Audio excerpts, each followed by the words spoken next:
triathletes are the best athletes on the planet. I was thinking about it earlier, and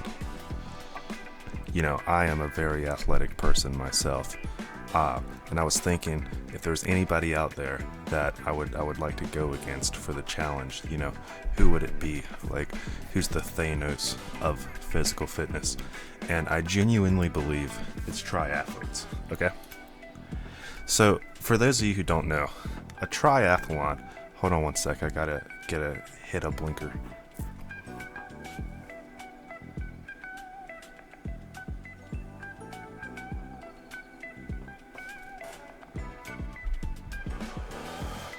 Isn't that what the kids do these days? Hit blinkers? Haha. Anyways, so what is a triathlon? A triathlon is it's an ancient Greek event where you compete in 3 very demanding sports at once. So most of the time when you're watching athletics, if you're watching gymnastics, you're only watching gymnastics. If you're watching football, you're only watching football. But with triathlons, there's 3 things. You gotta run, you gotta swim, and you gotta bike. So think about great athletes in each of those sports, right? Michael Phelps, one of the best Olympians of all times. Lance Armstrong, the runner guy, that dude. They're all elite at their craft. Think about somebody that could do all 3 of those things at that level at once. That's what a triathlon is. So the first point I want to make is about the practicality. So like I just mentioned, triathlons are where you run, swim, and then bicycle, all of which are very practical activities. If you're a basketball player or a football player, you might spend a lot of time in the gym getting really good at that sport, but that's about all you're good at. Like, yeah, LeBron James can throw a ball into a basket, Peyton Manning can throw a ball like downfield to another guy, Pele can kick a ball into a net the size of a car. Like, that's pretty cool. But if your dog drowns and is in the water in the ocean, a triathlete can go save them. A triathlete can be a first aid responder in Europe where they use bicycles. I mean, you can bike to work. You can bike to get groceries. You can swim to save a drowning child. You can run after USPS after they forgot to deliver your package. You can run to Sheets before they close and get a big gulp. There's so many practical things that come from being a triathlete that doing something like basketball or football or baseball just really doesn't give you. It's just different skill sets.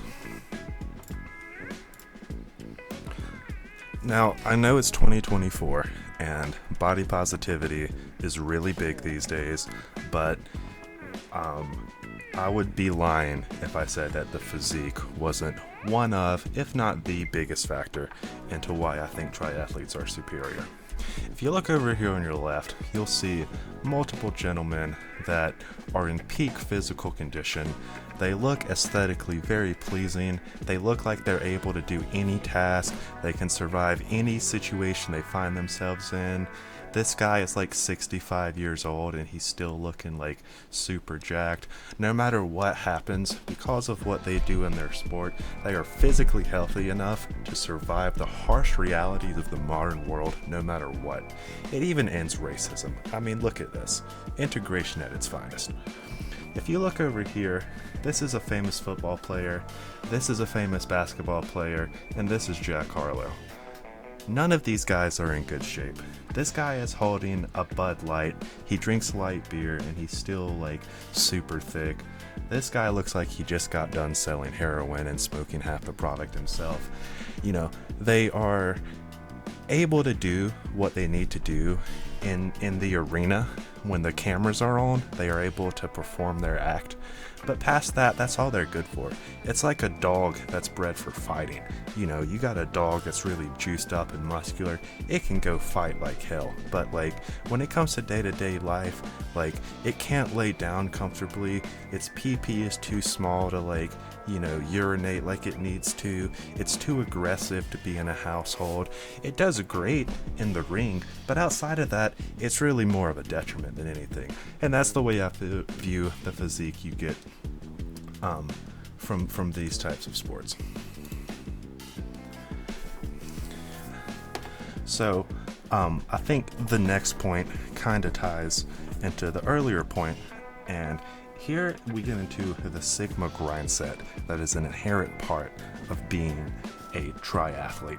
So you'll see on the left here some common triathlons and the distances. It's listed in miles for normal people and then kilometers for the mentally challenged. So the one thing you'll notice here is that there's multiple columns. So what you have to remember with triathlons is it's not that you do all of these things separately, you do all of these things at once. So let's take the Olympic triathlon.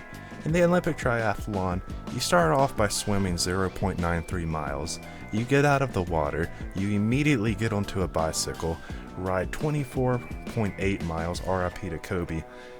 Once you get done with that, you get off the bike, switch your shoes, and immediately run another 6.2 miles. Now, not only does that sound physically exhausting, you have to think, you're using all different kinds of muscle groups, right? If you're a football player, you're using the muscles you need to push somebody down to the ground or throw a football. If you're a triathlete, you have to use every single muscle in your body. Like, think about all the different ways you have to move when you swim versus when you run versus when you bike.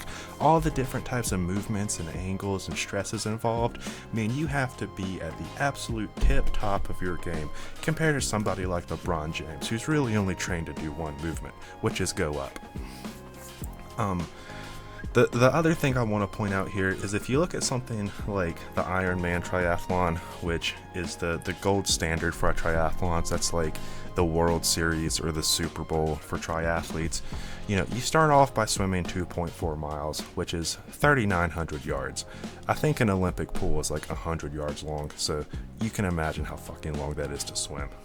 After that, you get out of the water, get on a bicycle, and immediately ride 112 miles.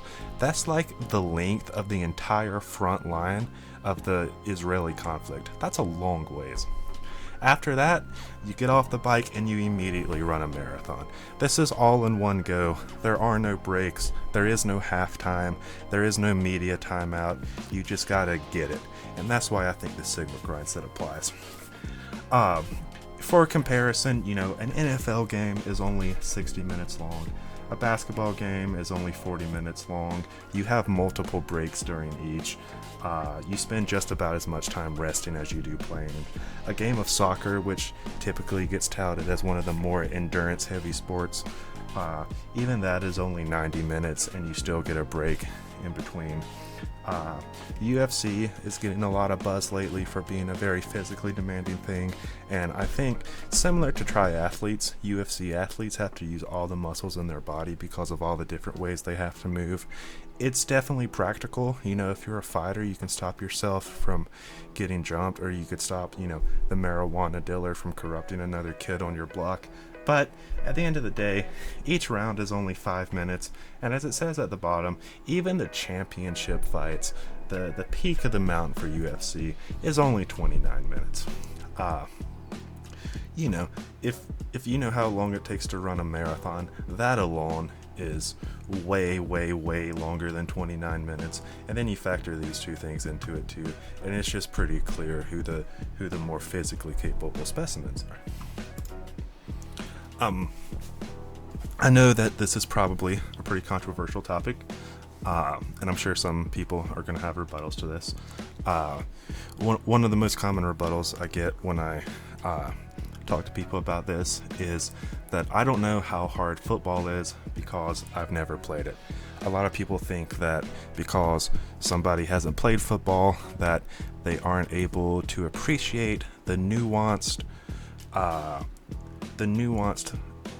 requirements of football and how elite you have to be to play it, apparently.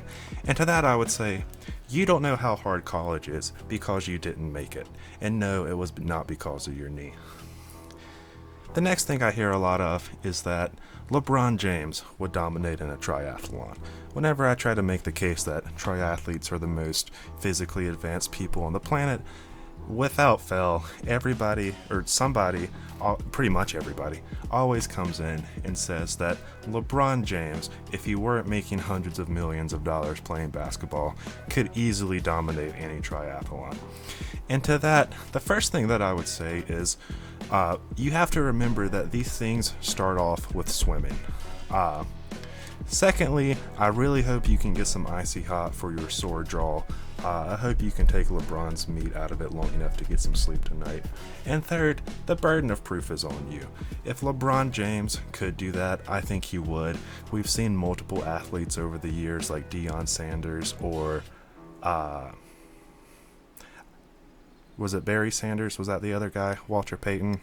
One of those football guys. There's been multiple people that played football and baseball. Michael Jordan played baseball and basketball. Even if he wasn't a Hall of Fame baseball player, he still did it at a professional level. So we know that NBA players and NFL players can do these things. LeBron James hasn't done it. And in the words of Donald Trump, if you could do it, why didn't you? You've been there for so many years. Why didn't you do it? And to quote the legendary Kamala Harris,